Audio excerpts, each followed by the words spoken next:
Hey everyone, David here for Handsome Phantom, and today we're having a look at Loop Hero. This is a deck building retro adventure game from developer 4 Quarters and Devolver Digital.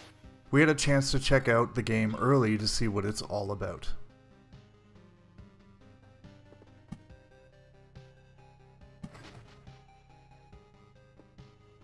Now this is going to be more of a shorter review type discussion. My full written review of the game goes into more detail about Loop Hero and can be found in the link description below or at handsomephantom.com. We review the game on Steam and there aren't any other platforms announced for release just yet. We think the game's launching soon, but there isn't a confirmed launch date at the time of recording. Loop Hero has your character moving along this endless loop, fighting enemies, collecting loot, materials, and most importantly, playing your cards. Now, from a control perspective, the only interaction you're actually doing is laying down cards on the loop and equipping new armor and weapons. All other actions like fighting enemies or moving around the trail are completely automatic, but at any time you can switch to a planning mode to stop time completely. This can get a little bit stale, especially in the earlier phases of a loop run. But as you progress further into these loop runs, things move a lot quicker with more enemies and more loot dropping.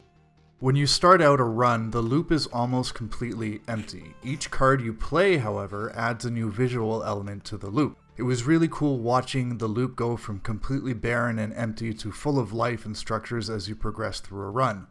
You can place cards wherever you like, so there's an element of visual customization there, which is really cool too. Each card you play behaves very differently. Some cards, like Meadows or Mountains, heal you or increase your maximum hit points. They have nothing but positive effects. But other cards, like Vampire Mansions or Graveyard, spawn extra enemies on the loop that you have to fight once you pass them. And this is where the risk and reward and strategy comes in. The reason why you would want to play the cards that deliberately make things tougher on you is because the more cards you play and the more enemies you defeat means the more loot and materials that are dropped. Loot comes in the way of armor, rings, or weapons that can be equipped on the fly and improve the damage that you inflict, defense, evasion, and even a bunch of other passive stats. Materials, on the other hand, are collected and used outside of the loop, but I'll get back to that in a second. The longer you last in a loop run, the more equipment and materials you'll collect. If you die, you'll lose the majority of your materials, but you'll also have the option to retreat to your camp at any point in a run. If you do this, you get to keep a lot more of the materials rather than risk it to death. Whatever materials or resources you collect, you can use outside of the loop to build up your own camp.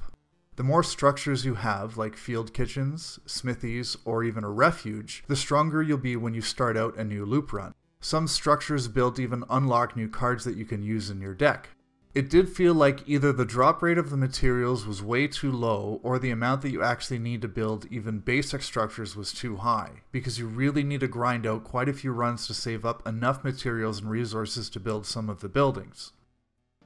The overall goal is to progress as far as possible in each loop run, where you'll face off against the game's antagonist called the Lich. This floating skeleton mage is responsible for stealing all of the visual aspects from the world and making everything completely blank and devoid of life. The game's visuals are inspired by the 8-bit NES age, and we really love the throwback soundtrack. It works perfectly with the spooky medieval tone that the game is trying to create, and it never gets old. So that is Loop Hero. Again, it's launching on Steam later this winter.